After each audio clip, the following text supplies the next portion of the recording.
o luto, ele é uma forma de cura. Luto parece algo negativo, né, pela palavra, mas luto é cura. Fugir do luto é fugir da cura. É manter a dor, manter o sofrimento. O olhar sobre o luto é um olhar prático, é perceber que luto não é só quando alguém falece. Geralmente, no senso comum, a gente pensa no luto quando se trata de um falecimento. Você pode pensar no luto também diante de frustrações, experiências difíceis. O luto é uma forma de lidar com a dor. Qual é a fonte para o que eu estou apresentando sobre o luto? É a comunicação não violenta, do Marshall Rosenberg. Você consegue encontrar no YouTube vídeos onde você vê o próprio Marshall Rosenberg ensinando. Imagina que deva ter vídeos legendados também. E ele usava, por exemplo, uma tiara de girafa com aquela coisinha de girafa, e usava uma outra com orelha de lobo ou de chacal, para representar o tipo de linguagem que a gente usa. Linguagem violenta seria o chacal, e a girafa seria a linguagem empática, a linguagem que a gente exercita, vivencia na comunicação não violenta. Nesse sentido, não vivenciar o luto acaba sendo um desaprendizado.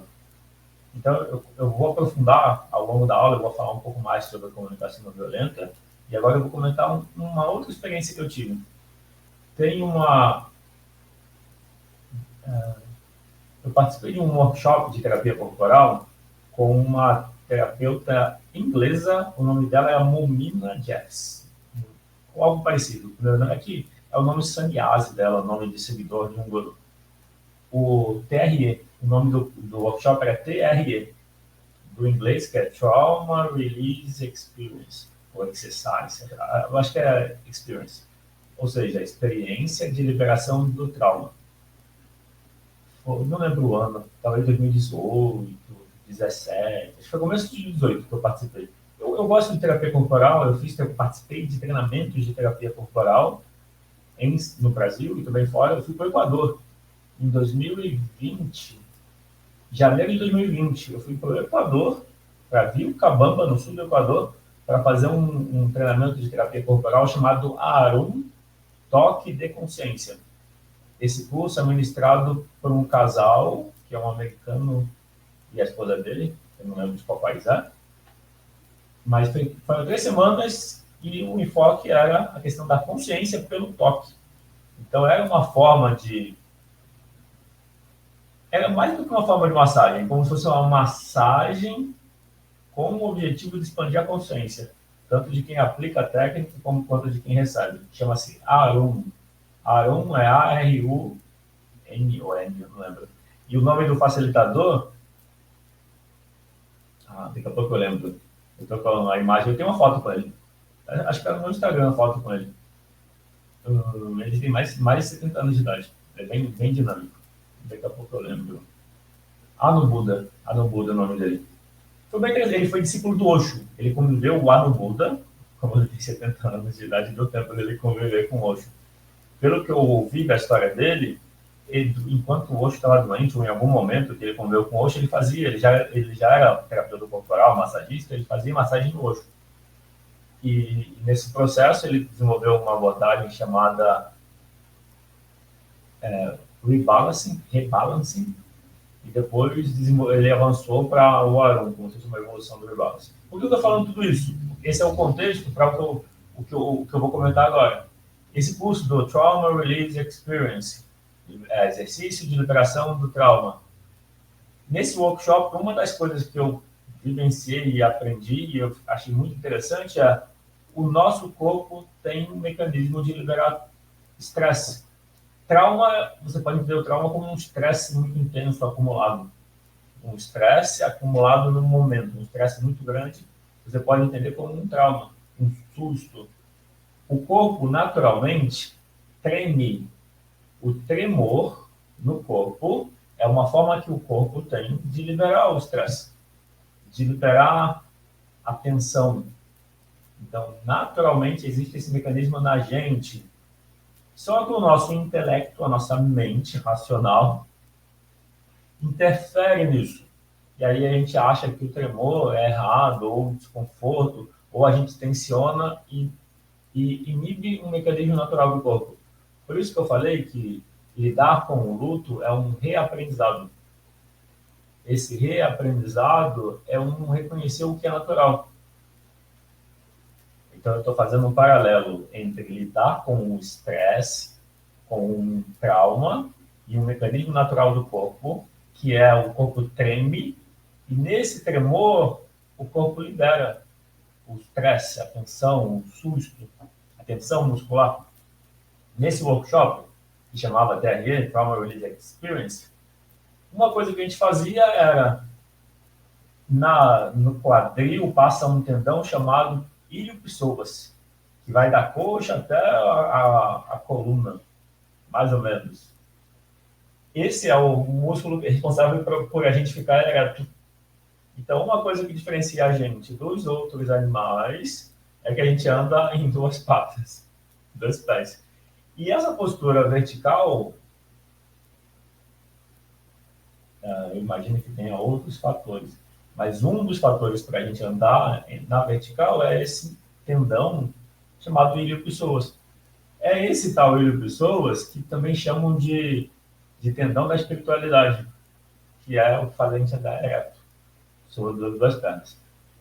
O workshop Trauma Release Experience era ativar essa musculatura do quadril, coxa, abdômen, fazia exercícios diversos que eles ensinavam lá, e depois que você ativava, tensionava, exercitava essa região do quadril de várias formas,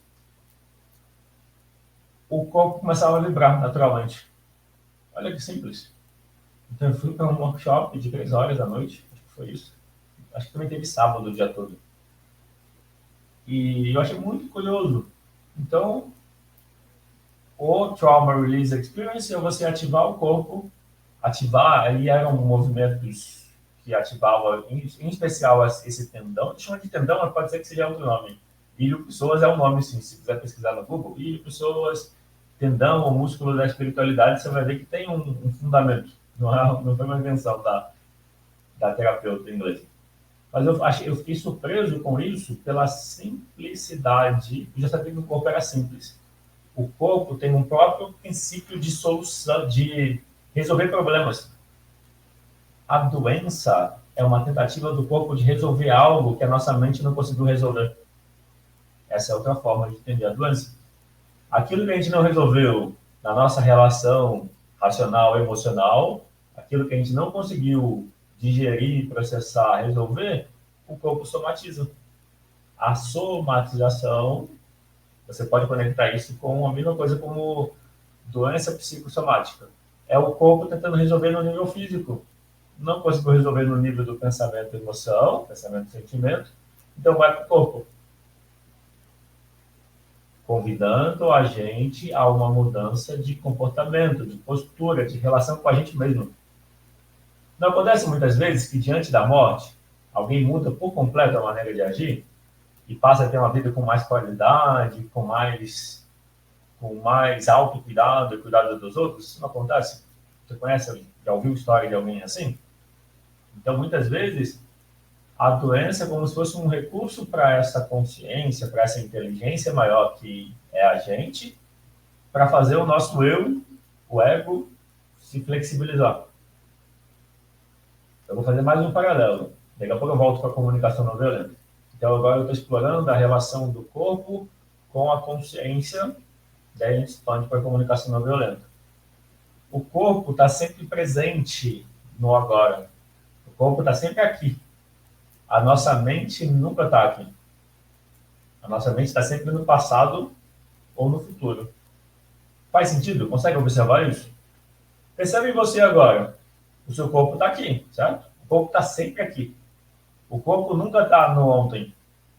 O corpo nunca está no 10 minutos atrás. O corpo nunca está daqui a 10 minutos. O corpo não importa o que aconteça, ele está sempre aqui e agora. Sempre. A Eliana escreveu, sim, todo sentido. A Carla Rodrigues também, sim, percebo. Então, na medida que o corpo está sempre aqui, agora, ele é uma âncora para a nossa consciência, para a nossa presença. A mente nunca está agora. A mente está sempre no passado e sempre no futuro. Basta observar o pensamento. Pode ser que o seu pensamento está no que você vai fazer daqui a pouco. Pode ser que você está assistindo a aula, fazendo alguma coisa. Eu faço isso também. Eu assisto aula, vídeos, fazendo alguma coisa. Mas a questão é que quando a gente está dividindo a atenção, a gente não está totalmente presente.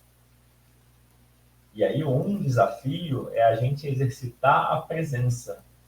Exercitar a presença seria observar a respiração, observar a sensação do corpo, estar consigo mesmo.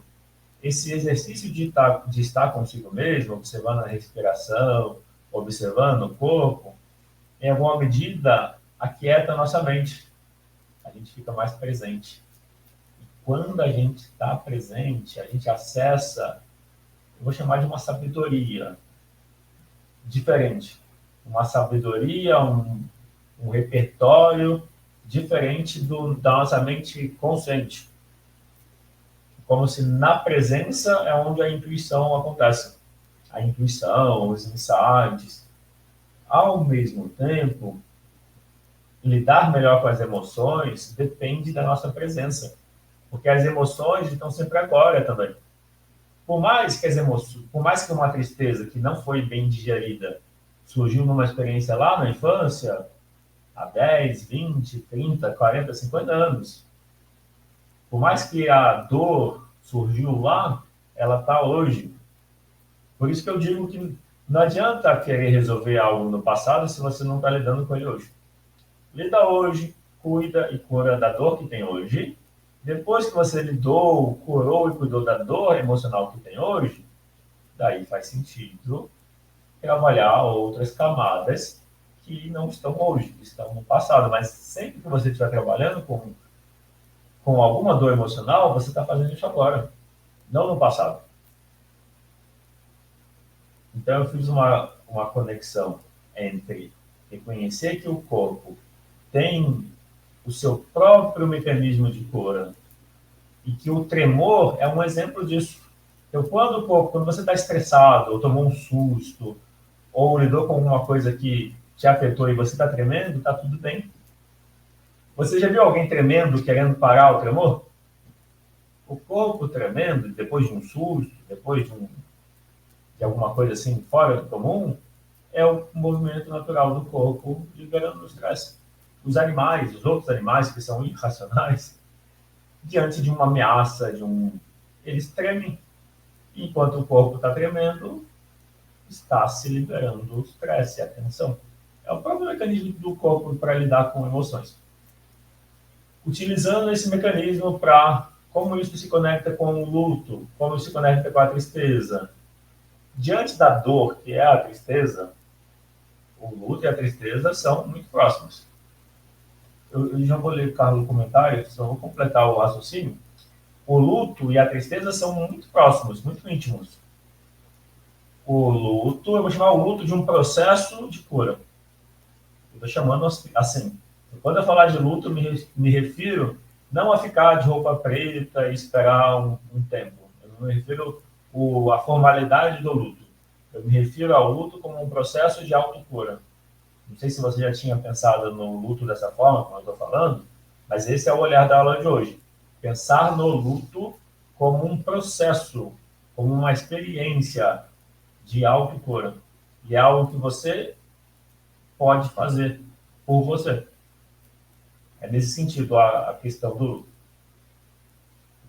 Quando eu falo da tristeza como luto, a tristeza é a dor de uma experiência, de uma perda, de uma frustração, de uma decepção. Essa tristeza está ali. Cuidar dessa tristeza é o mesmo processo de cuidar de uma perda. Então, o luto é esse processo de cuidar da dor emocional associada a uma perda. Que seja um falecimento de um ente querido, que seja uma decepção, e as coisas que acontecem na vida.